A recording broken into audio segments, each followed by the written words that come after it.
Exam panchayat के YouTube channel में आप सभी का हार्दिक स्वागत है।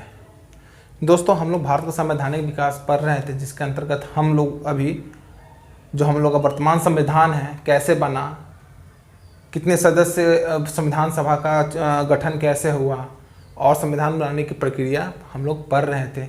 और उसके अंतर्गत हम लोग ये भी आज पढ़ेंगे कि कुल कितने सदस्य आए, मुस्लिम सदस्य कितने थे, सामान्य कितने थे, महिला सदस्यों की संख्या क्या थी, दलित महिला सदस्य कौन थी, मुस्लिम महिला सदस्य कौन थी, इन सब सारे तथ्यों को हम लोग आज पढ़ेंगे। तो दोस्तों, यदि आप मेरे YouTube चैनल पर नए हैं तो आप हमारे YouTube चैनल को सब्सक्राइब करें, लाइक करें और अच्छा लगे तो दोस्तों को साथ शेयर करें। यदि अभी तक मैंने जितना पढ़ाया, यदि उन सबों में कहीं पे आप लोगों को समस्या आ रही हो तो हमारा टेलीग्राम चैनल है, टेलीग्राम चैनल जिसका नाम है एग्जाम पंचायत। आप वहां जाकर हमसे क्वेश्चन पूछ सकते हैं और वहां पर हम आपका जो भी समस्या होगी उन प्रॉब्लम्स को वहाँ पर हम सॉल्व करेंगे। और आप हमारे फेसबुक पेज से भी जुड़ सकते हैं और हमारे फेसबुक ग्रुप से भी जुड़ सकते हैं। तो चलिए आज का क्लास शुरू करते हैं। तो आज का क्लास है, हम लोग शुरू करेंगे पहला पॉइंट कि संविधान सभा की मांग। तो हम लोग इधर वर्तमान जो संविधान की जो बनाने की प्रक्रिया है उससे पहले हम लोग कुछ इधर एक्स्ट्रा पॉइंट है हम लोग पढ़ लेते हैं कि संविधान सभा की मांग किनके द्वारा, क्योंकि हम जानते हैं कि समय समय पर लोगों द्वारा भारतीय संविधान की मांग की जा रही थी। उनके अंतर्गत किसने संविधान की मांग की, कब किया, ये सब हम लोग पढ़ेंगे, क्योंकि परीक्षा के दृष्टिकोण से अति महत्वपूर्ण है और यहाँ से क्वेश्चन अक्सर बनते हैं। तो हम लोग स्टार्ट करते हैं संविधान की मांग। तो पहला टॉपिक आज का है संविधान की मांग। तो संविधान की मांग किसके द्वारा किया गया, ये सब हम लोग आज तथ्य पढ़ेंगे। तो सबसे पहले जो संविधान का मांग करते हैं वो 1895 में किया जाता है। तो 1895 में किन के द्वारा किया जाता है? तो 1895 बाल गंगाधर तिलक के द्वारा किया जाता है। और कैसे किया जाता है? तो वो एक पत्रिका थी, स्वराज पत्रिका, उसके माध्यम से वो संविधान की मांग करते हैं। और जो स्वराज पत्रिका है उसमें एक आर्टिकल था स्वराज विधेयक, वहाँ पे संविधान का जिक्र किया है करते हैं और वहाँ से संविधान की मांग करते हैं। तो ये पहले व्यक्ति हो जाएंगे जो संविधान की मांग करेंगे। और वो भी किस प्रकार का है? वो अनऑफिशियल थी, अनऑफिशियल डिमांड, कॉन्स्टिट्यूशन का अनऑफिशियल डिमांड यहाँ से बाल गंगाधर तिलक द्वारा किया जाएगा। दूसरा डिमांड कौन करेंगे? तो 1922 में दूसरा डिमांड महात्मा गांधी के द्वारा किया जाता है। तो वो कहाँ करेंगे? तो वो यंग इंडिया पत्रिका के माध्यम से संविधान की मांग करेंगे। और उसके 2 साल बाद ही 1924 में मोतीलाल नेहरू के द्वारा संविधान की मांग की जाती है। वो इन तीनों का जो मांग है वो सारे अनऑफिशियल है। फर्स्ट टाइम जो ऑफिशियल डिमांड कॉन्स्टिट्यूशन का जो फर्स्ट टाइम ऑफिशियल डिमांड होगा वो एम.एन. राय के द्वारा किया जाएगा 1934 में। तो चलिए इन्हीं सब तथ्यों को हम लोग पढ़ेंगे, समझेंगे, जानने की कोशिश करेंगे। चलिए अब मैं इसे स्टार्ट करता हूं। तो 1895 में किनके द्वारा किया जाता है? सबसे पहले तो फर्स्ट टाइम किया जाता है बाल गंगाधर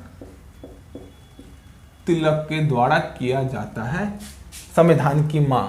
तो हमने पढ़ा 1895 में बाल गंगाधर तिलक के द्वारा संविधान की डिमांड की जाती है। तो कहाँ की जाती है? तो एक पत्रिका थी स्वराज पत्रिका, उसमें संविधान की मांग की जाती है। और स्वराज पत्रिका में कौन सा आर्टिकल था? तो आर्टिकल का था तो वो स्वराज विधेयक करके एक आर्टिकल था जिसमें संविधान की मांग का जिक्र किया गया था। तो ये हो गया। दूसरा डिमांड किनके द्वारा होता है? तो दूसरी बार, लेकिन ये क्या होती है? अनऑफिशियल डिमांड है, अनऑफिशियल डिमांड है, ये अनऑफिशियल डिमांड है। दूसरी बार किनके द्वारा संविधान की मांग की जाती है? तो 1922 में महात्मा गांधी जी के द्वारा मांग की जाती है संविधान की। तो कहां पर की जाती है? तो यंग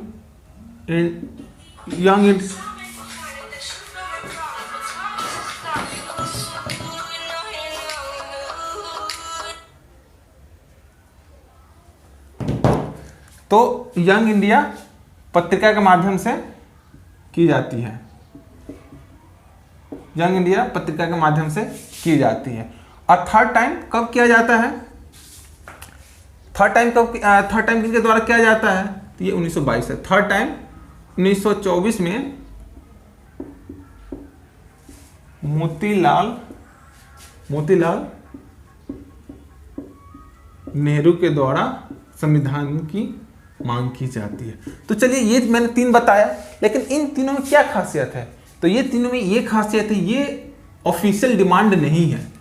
खासियत ये है कि आपसे पूछिए कि यदि आपके सामने ऑप्शन दे दिया जाए, इन कुछ नाम दे दिया जाए, इनमें से किनके द्वारा संविधान की मांग की गई जो कि अनऑफिशियल थी, तो इनमें से जिनका नाम आएगा वो आंसर हो जाएगा। और अब जो नेक्स्ट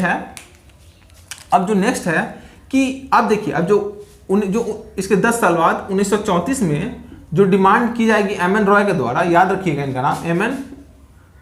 रॉय के द्वारा जो डिमांड की जाएगी संविधान की, वो ऑफिशियल होगी, वो ऑफिशियल डिमांड है, वो ऑफिशियल डिमांड होगी।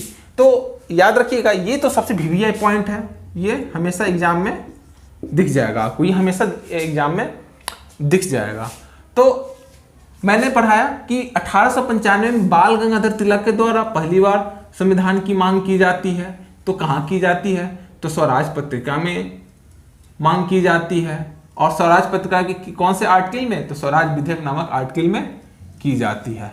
फिर 1922 में महात्मा गांधी के द्वारा मांग की जाती है।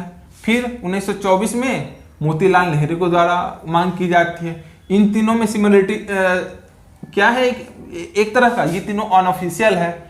और 1934 में जो डिमांड आती है एम.एन. रॉय के द्वारा जो की जाती है, वो फर्स्ट टाइम ऑफिशियल डिमांड होती है। तो ये हो गया। इसके बाद हम लोग पढ़ेंगे कि संविधान का सर्वप्रथम विचार किनको आता है? संविधान का सर्वप्रथम विचार, तो संविधान का जो सर्वप्रथम विचार आता है वो सर हेनरी मैन के। तो आप एक्स्ट्रा में लिख लीजिए, संविधान का विचार किनको आता है? विचार आता है सर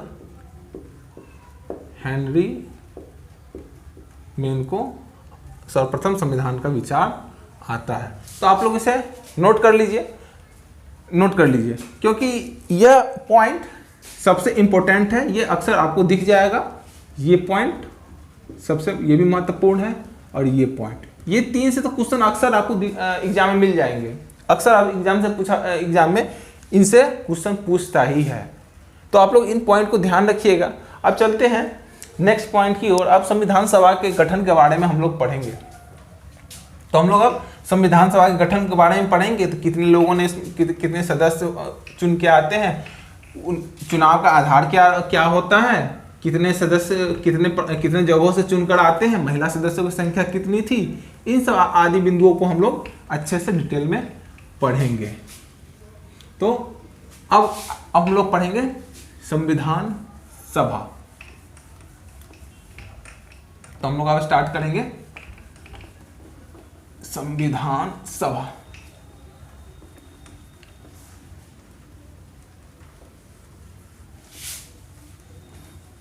चलिए स्टार्ट करते हैं संविधान सभा।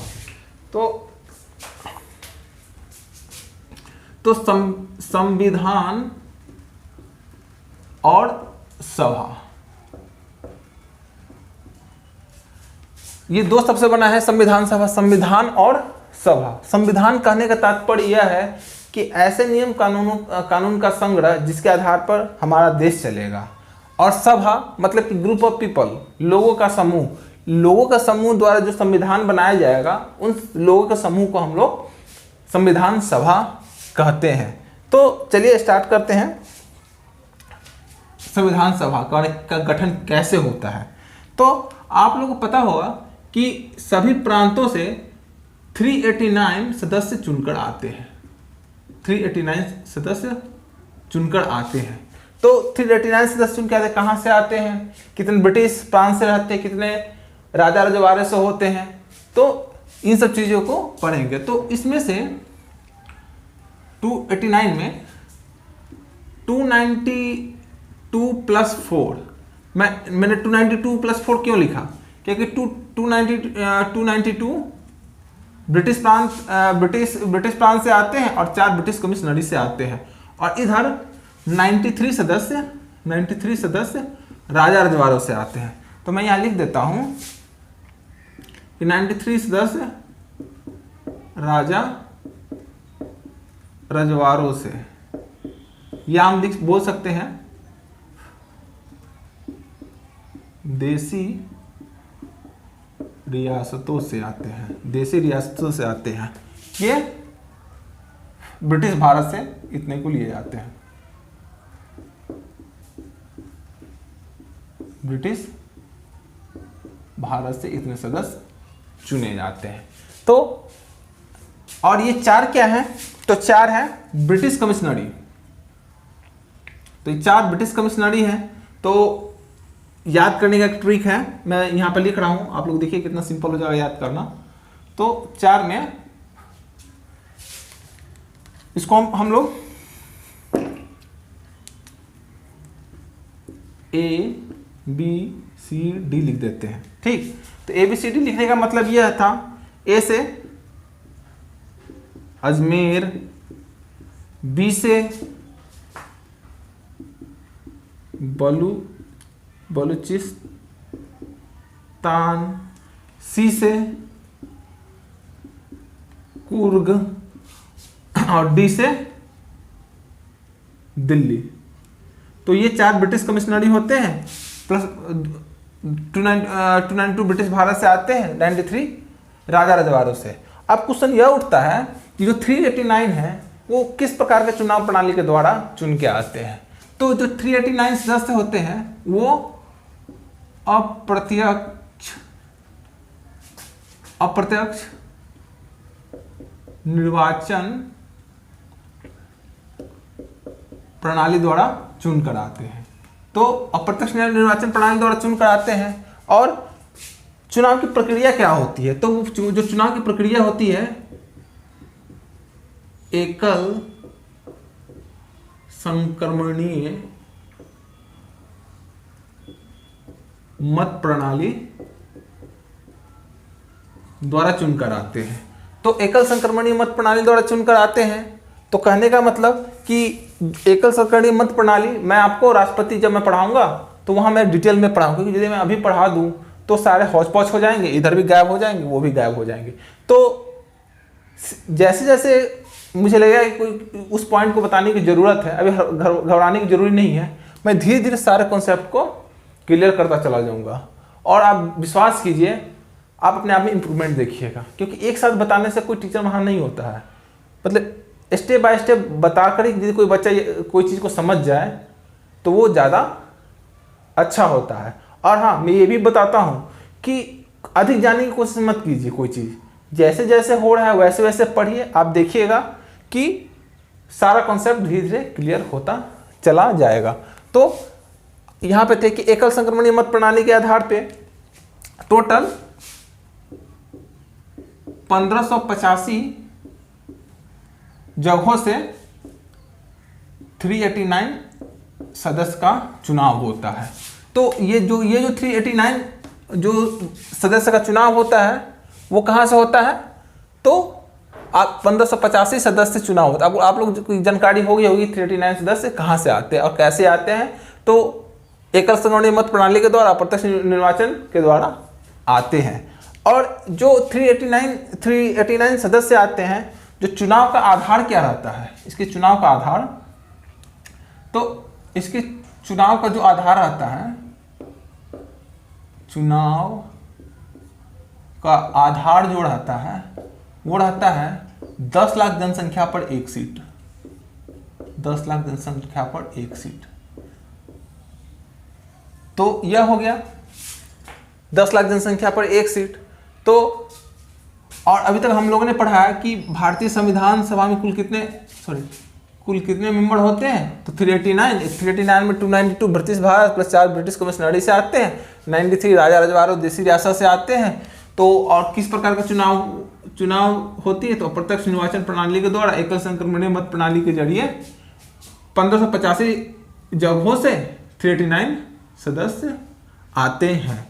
और इसमें एक चीज है कि जो चुनाव होता है 296 के लिए होता है, 296 सीट के लिए ही होता है, 296 सीट के लिए ही होता है चुनाव, 93 का मनोनयन होता है। तो आप लोग यहाँ ध्यान रखिएगा, मात्र 296 का ही चुनाव होता है, चुनाव इतना है पर ही होता है, इतना सीट के लिए इतना 93 सीट के लिए मनोनीत किया जाता है। तो क्वेश्चन आपसे पूछ सकता है कि जब भारतीय संविधान सभा गठन हो रहा तो कितने सीटों के लिए चुनाव हुआ, तो 296 सीटों के लिए चुनाव हुआ। तो आप लोग इसको नोट कीजिए तब तक मैं, और इसी में मैं बता दूं जो 296 है, इसमें जो 296 है, मैं यहाँ इसे बना देता हूँ, जो 290 सीट है इसमें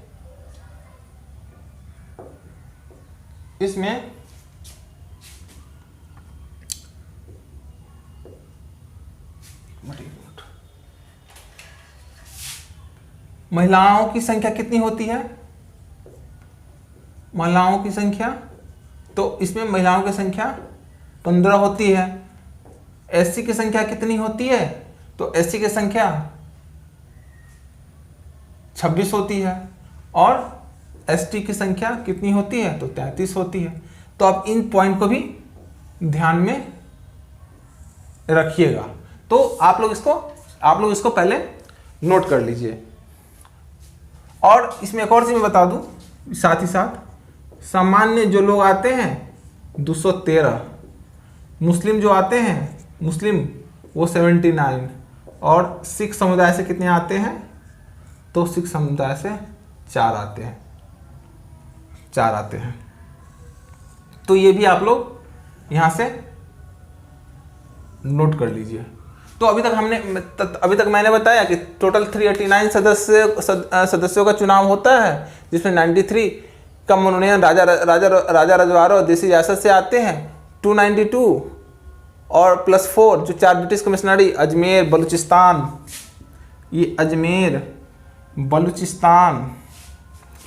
कुर्ग और दिल्ली, ये और टोटल 296 में का चुनाव होता है। चुनाव का प्रकार क्या रहता है, तो अप्रत्यक्ष निर्वाचन प्रणाली एकल संक्रमणीय मत प्रणाली के द्वारा होता है। टोटल कितने जगहों से, तो 1585 जगहों से 389 सदस्यों का चुनाव होता है। और इसमें महिलाओं की संख्या कितनी थी, तो इसमें महिलाओं की संख्या 15 थी, और एसटी की संख्या कितनी थी, एसटी की संख्या 33 थी। सामान्य लोग कितने थे, तो 213 थे। मुस्लिम लोग कितने थे, तो 79, और सिख कितने थे, तो 4 थे। तो आप लोग इसे फटाफट याद कर लीजिए।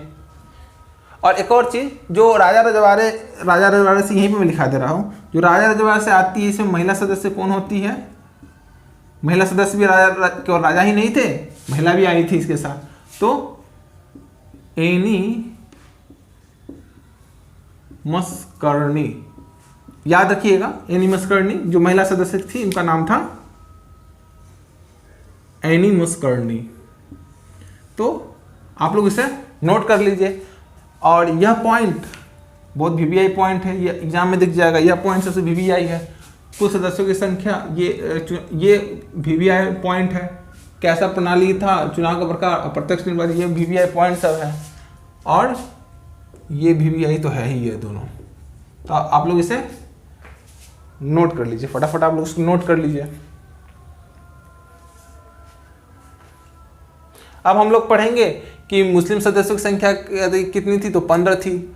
और इनके अक्सर हम लोग देखते हैं कि ये सब तो एग्जाम में आते ही नॉर्मल क्वेश्चन है, ये बनते ही हैं तो बनते ही हैं। लेकिन यदि कोई, जैसा कि वर्तमान स्थिति है कि क्वेश्चन स्टैंडर्ड बन रहे हैं, क्वेश्चन का लेवल बढ़ रहा है, तो इन सब और ये सब क्वेश्चन कई बार पूछा जा चुका है। यदि स्टैंडर्ड क्वेश्चन बनेंगे तो महिलाओं से बनेंगे, क्योंकि महिलाओं से क्वेश्चन कम आ रहे हैं, तो अधिक चांस बन रहा है कि आने वाले एग्जाम जैसे बीपीएस, सीडीपीओ, बिहार एसआई और भी झारखंड और उत्तर प्रदेश पीसीएसआई, इन सब एग्जामों में महिलाओं से क्वेश्चन आने की संभावना ज़्यादा है।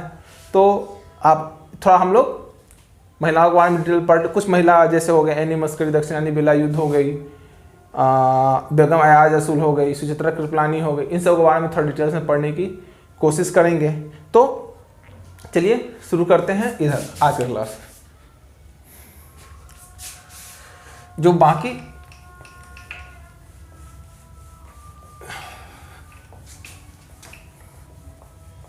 तो स्टार्ट करेंगे प्रमुख महिलाओं के बारे में कि जैसे दलित महिला कौन थी, मुस्लिम महिला कौन थी, इन सब चीज़ों के बारे में हम लोग पढ़ना स्टार्ट करेंगे। तो जो सबसे बड़ी पहला क्वेश्चन आता है कि संविधान सभा में महिलाओं की संख्या कितनी थी। तो जैसा कि मैंने बताया कि संविधान सभा में महिलाओं की कुल संख्या 15 थी।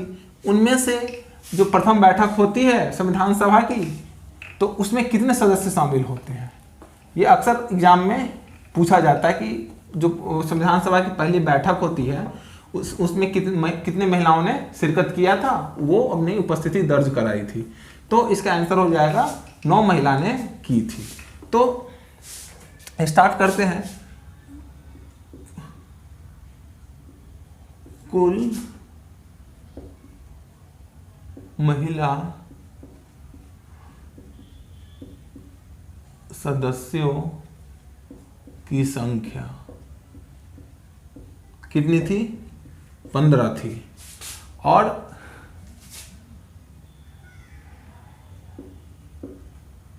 प्रथम बैठक में कितने महिलाओं ने भाग लिया था, तो प्रथम बैठक में 9 महिलाओं ने भाग लिया था। अब इसका फिल्म स्टार्ट होता है, मेन फिल्म कि इंपोर्टेंट दलित महिला कौन थी इसमें, एकमात्र दलित महिला। तो एकमात्र दलित महिला जिनका नाम है दक्षिणानी बेला युद्ध, दक्षिणानी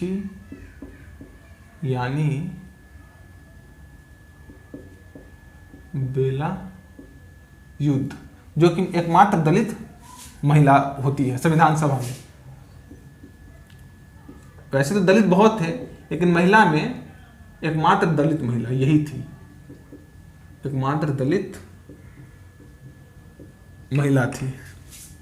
दूसरा है मुस्लिम महिला।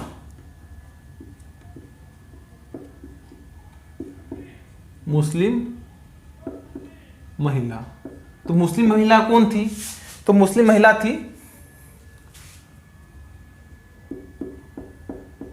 बेगम अयाज रसूल, ये एकमात्र मुस्लिम महिला थी। ये काफी इंपॉर्टेंट पॉइंट सब है, आप लोग याद रखिए क्योंकि इससे क्वेश्चन बनेंगे, आज न कल इससे क्वेश्चन बनेंगे। तो ये हो गए बेगम अयाज रसूल मुस्लिम महिला। तो ये तो पॉइंट काफी इंपॉर्टेंट है कि दलित महिला जो एकमात्र थी दक्षिणानी बेला युद्ध, क्योंकि कहीं भी कोई एक्सेप्शन केस ही पूछी जाती है, तो एक्सेप्शन केस थी ये दलित महिला। तो आप लोग इनको याद ध्यान में रखिएगा और मुस्लिम महिला को भी ध्यान में रखिएगा। ये बहुत गौरव की बात है हमारे देश के लिए कि हमारे संविधान निर्माण में महिलाओं का भी अहम योगदान रहा है। तो चलिए कुछ और महिला जिनके बारे में कुछ हम लोग जान लेते हैं। तो इन्हीं में एक आती हैं, तो तीसरा आती है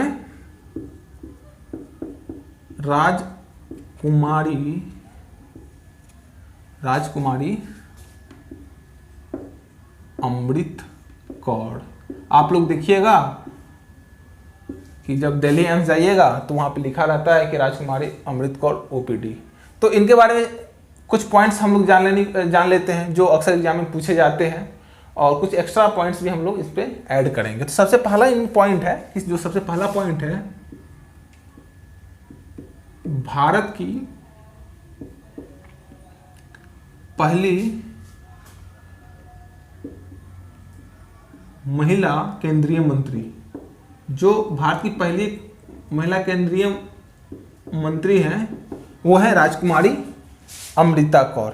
दूसरी बात कि इनके आगे राजकुमारी लगा हुआ है, इनके आगे एक राजकुमारी लगा हुआ है, तो क्या यह राजघराने से बिलोंग्स करती हैं? नहीं, इसका आंसर है कि नहीं। तो ये राजकुमारी ये राजकुमारी की उपाधि किसके द्वारा दिया गया, ये क्वेश्चन बन सकता है कि यदि ये राजघराने से नहीं है तो राजकुमारी क्यों लगाती है? मतलब जैसे महात्मा गांधी को महात्मा लगा, इसी तरह राजकुमारी अमृता कौर के आगे राजकुमारी लगने का क्या कारण थे, तो और किसने दिया? तो यह उपाधि जो जिसने दिया, यह उपाधि किसके द्वारा दिया गया? तो यह उपाधि एक द न्यूयॉर्क, एक न्यूज है, समाचार पत्र द न्यूयॉर्क टाइम्स द्वारा इनको दिया जाता है राजकुमारी की उपाधि। राजकुमारी की उपाधि दिया जाता है। तो ये हो गया दो पॉइंट। ये हो गया। तीसरा पॉइंट है, उन्होंने दो संस्था का निर्माण करता है, चिकित्सा क्षेत्र में दो संस्था का निर्माण करते हैं। पहला संस्था का नाम है ट्यूबरकुलोसिस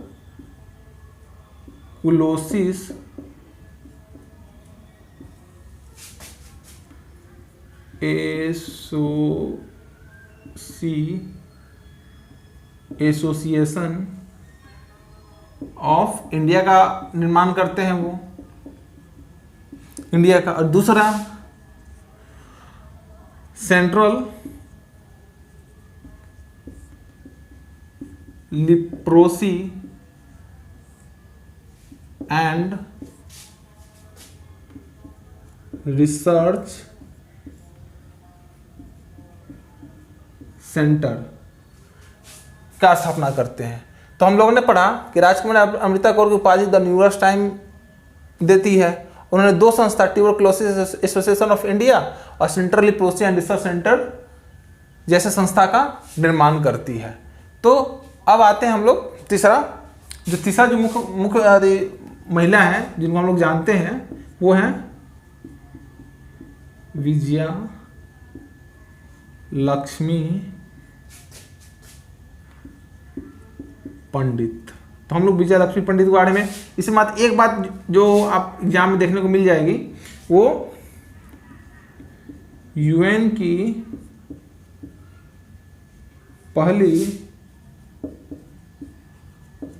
महिला राजदूत होती है। तो इनसे एक पॉइंट कि यूएन की पहला महिला राजदूत होती है। तो आप लोग इसको आप लोग फटाफट नोट कर लीजिए। अभी तक हमने पढ़ाया कि मुस्लिम महिला बेगम अयाज रसूल, दलित महिला दक्षिणानी बेला यूद एकमात्र होती है। राजकुमारी अमृता को राजकुमार को उपाधि किसने दिया? तो द न्यूयॉर्क टाइम ने दिया। देश की सेवा के लिए दिया जाता है। उन्हें दो संस्था का निर्माण किया, ट्यूबरकुलोसिस एसोसिएशन ऑफ इंडिया और दूसरा central leprosy and research institute का। अब विजय लक्ष्मी पंडित के बारे में संयुक्त राष्ट्र संघ की पहला भारतीय महिला राजदूत बनती है। अब हम लोग सरोजिनी नायडू के बारे में पढ़ेंगे। तो पांचवा है सरोजिनी नायडू। तो जब सरोजिनी नायडू की बात आती है तो सबसे पहली बात यह दिमाग में आती है कि उन्होंने एक कांग्रेस के अधिवेशन का जो कांग्रेस का अधिवेशन हुआ था उसमें उन्होंने अध्यक्षता किया था। तो वो कौन सा अधिवेशन था? तो वो कानपुर अधिवेशन था। कौन सा 40वां अधिवेशन था? 1925 में उन्होंने कांग्रेस के कानपुर अधिवेशन की अध्यक्षता किया था। तो सबसे पहला पॉइंट इनमें कांग्रेस के कानपुर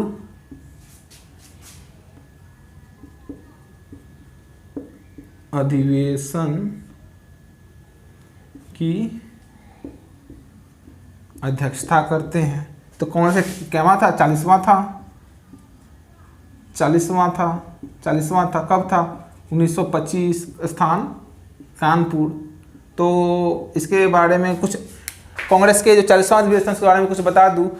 इसी कांग्रेस के 40वां अधिवेशन में भारत को हिंदी को भारत का राष्ट्रभाषा के रूप में मान्यता मिला था। और इसी अधिवेशन में विजय विश्व तिरंगा प्यारा जो गाना है वो गाया गया था। तो एक्स्ट्रा चीज़ है, जब मैं आगे मॉडर्न हिस्ट्री पढ़ाऊंगा तो जितने सारे महत्वपूर्ण अधिवेशन है उसमें क्या क्या डिसीजन लिए गए वो मैं सारे पढ़ा दूंगा आपसे। आप निश्चिंत रहिए कि मैं ऐसा बताऊंगा कि और कोई ऐसा आपको नहीं बताएगा। तो ये हो गई इससे रिलेटेड कुछ पॉइंट। अब आते हैं, एक है सुचित्रा कृपलानी।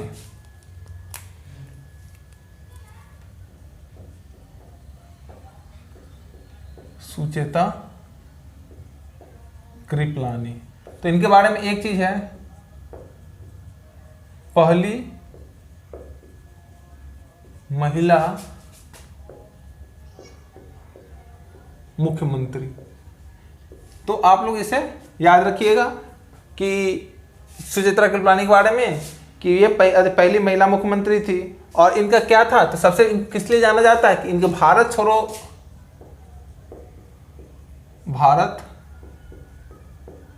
छोड़ो आंदोलन में विशेष योगदान आता है, इसलिए इन्हें जाना जाता है, विशेष योगदान। और सरोजिनी नायडू के बारे में आप लोगों को पता ही है, इसमें एक पॉइंट छूट रहा है कि ये सरोजिनी नायडू के बारे में किया, भारतीय राज्य की गवर्नर नियुक्त की गई थी। और एक और पॉइंट यहाँ पे है, लिख ही देता हूँ, एनी मस्कर्नी। तो यह राजा रजवाड़े से आते हैं, राजा रजवाड़े से मनोनीत, और केरल की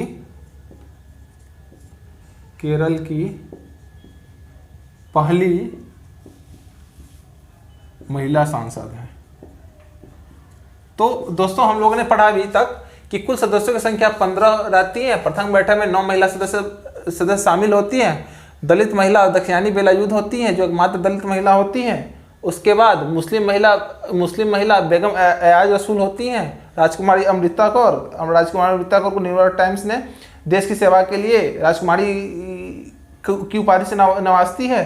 ट्यूबरक्लोसिस इंडिया का स्थापना वो करते हैं। और सरोजिनी नायडू के बारे में इसे हम नाइटिंगेल ऑफ इंडिया भी बोलते हैं। कांग्रेस के कानपुर अधिवेशन की अध्यक्षता वो करते हैं, और वो भी 40वां 1925 कानपुर। उसके बाद आते सुचित्रा कृपलानी जो पहली महिला मुख्यमंत्री, भारत की पहली महिला मुख्यमंत्री होती हैं।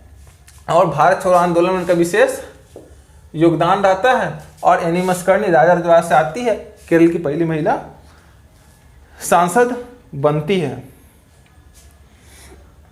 तो अब हम लोग चलेंगे नेक्स्ट टॉपिक की ओर, अंतरिम सरकार का गठन कैसे होता है।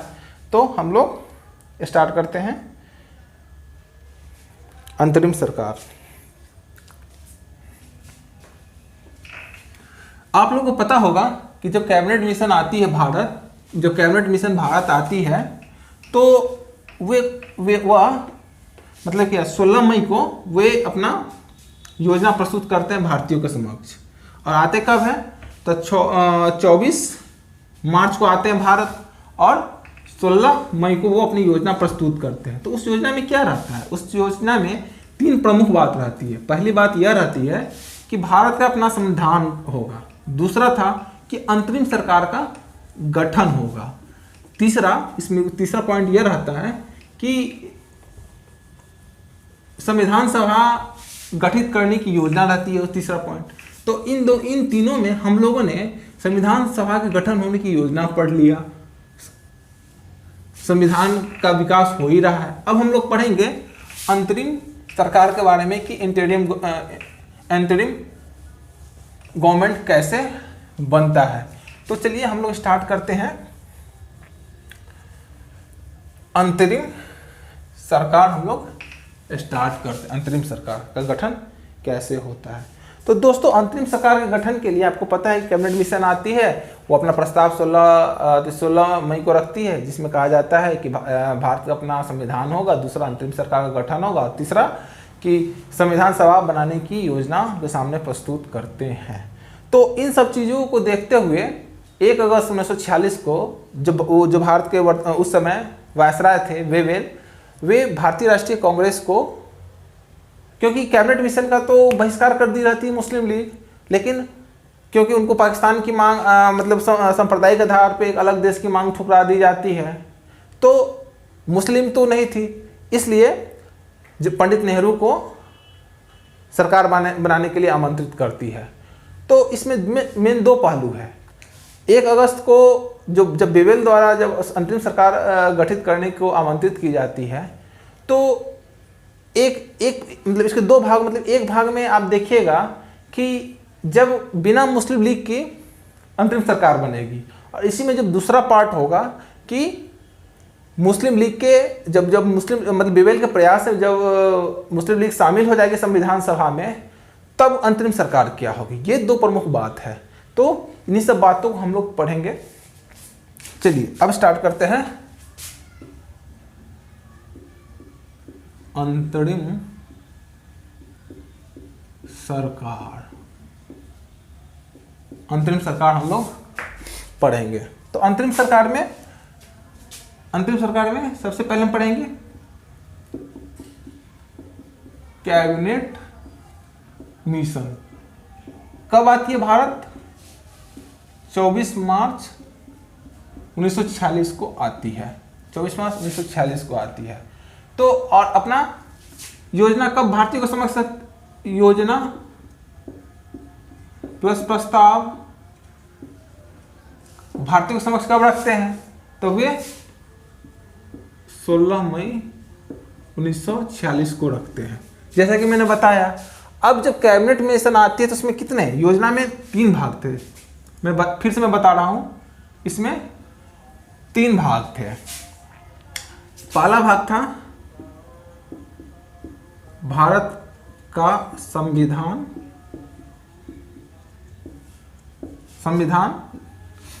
निर्माण। दूसरा पॉइंट था इसमें अंतरिम सरकार का गठन, और तीसरा था इसमें तीसरा पॉइंट था कि संविधान सभा गठित करने की योजना, कि किस प्रकार संविधान सभा के सदस्यों का चुनाव होगा, उनमें क्या का महिला कितने होंगे, ऐसी कितने होंगे, एसटी को देश रियासत से कितने आएगी, ये योजना थी। तो ये 3 पॉइंट हो गए थे कैबिनेट में। तो इसके आधार पे भारत का संविधान का निर्माण होना था, और निर्माण होता तो और संविधान सभा गठित करने की योजना था, जिस योजना के हमने देखा 389 सदस्यों का चुनाव होता है। अब जब सदस्यों का चुनाव हो जाता है यहाँ पे, अब बारी आती है इंटरिम गवर्नमेंट बनाने की, मतलब अंतरिम सरकार बनाने की आती है। तो उस समय भारत के वायसराय हुआ करते थे वेवेल ने भारतीय राष्ट्रीय कांग्रेस को जवाहरलाल नेहरू के नेतृत्व में अंतरिम सरकार बनाने के लिए आमंत्रित करती है। तो कब करती है? तो 1 अगस्त 1946 को यह काम करती है। अंतरिम सरकार बनाने के लिए आमंत्रित करती है। आमंत्रित, तो अंतिम सरकार बनाने के लिए आमंत्रित करती है। तो किसके नेतृत्व में? तो पंडित नेहरू के नेतृत्व में, पंडित नेहरू के नेतृत्व में। तो मैंने बताया कि कैबिनेट में 24 मार्च 1946 को आती है। 16 मई को योजना प्रस्तुत कर, योजना में 3 बातें कही जाती है। भारत का संविधान का निर्माण होगा, अंतरिम सरकार का गठन होगा, संविधान सभा गठित करने की योजना, जिसके तहत 1 अगस्त 1946 को अंतरिम सरकार बनाने के लिए आमंत्रित की जाती है और पंडित नेहरू के नेतृत्व में ये चीज होती है। तो ये हो गया। अब अंतरिम सरकार का गठन होगा, तो मैं यहां से लिख रहा हूं, इस आधार पे जब अंतरिम सरकार के लिए जब बताया जाता है, तो इस आधार पे आपको 2 सितंबर 1946 को, तो 2 सितंबर 1946 को अंतरिम सरकार का गठन किया जाता है।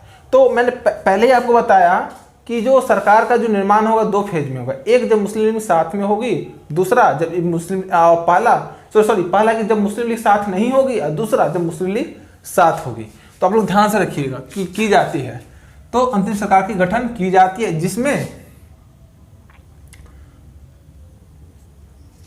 जिसके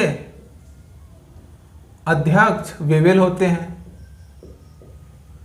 होते हैं और उपाध्यक्ष बनते हैं पंडित नेहरू। तो उपाध्यक्ष बनते हैं। तो मैंने बताया कि इसके साथ एक पहला पॉइंट, तो जब अंतरिम सरकार बनेगी तो कुछ सदस्य होंगे। तो सदस्य दो तरह जैसा कि मैंने 2 कंडीशन बताया, जब मुस्लिम लीग साथ नहीं थी और जब मुस्लिम लीग साथ थी। तो जब मुस्लिम लीग साथ नहीं थी, तो मैं मूली शॉर्ट में लिख देता हूं, मूली साथ में नहीं। तब सदस्यों की संख्या कितनी थी? तब सदस्यों की संख्या 13 थी। 13 कब? पंडित नेहरू को मिलाकर 13 थी कुल, समझे? और दूसरी, जब मूली का साथ हो, जब मूली का साथ मिलता है, तब जब 13 सदस्य थी उसमें से 3 सदस्य को हटा के 5 सदस्य जोड़ दिया जाता है, तो कुल सदस्य 15 हो जाते हैं। तब सदस्यों की संख्या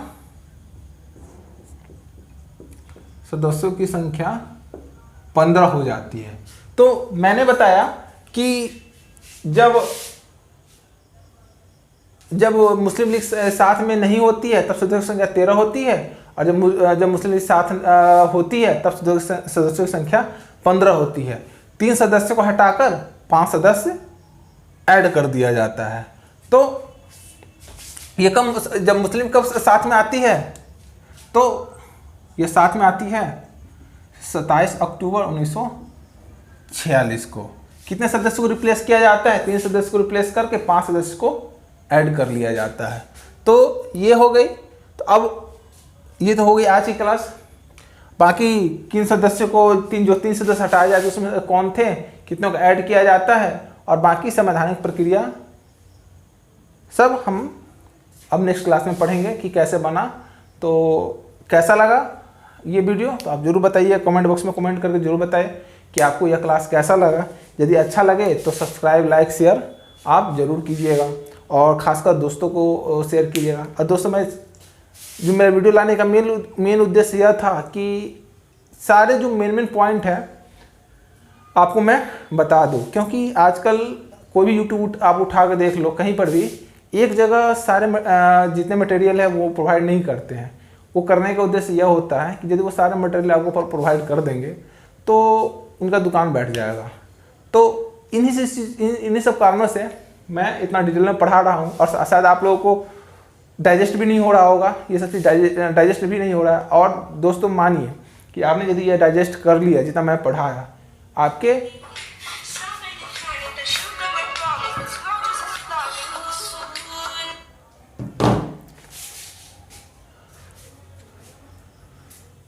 यदि आपने डाइजेस्ट कर लिया। चलिए मिलते हैं हम नेक्स्ट वीडियो में। कुछ कॉल आ रही है, इसका मिलते हैं हम लोग नेक्स्ट वीडियो में।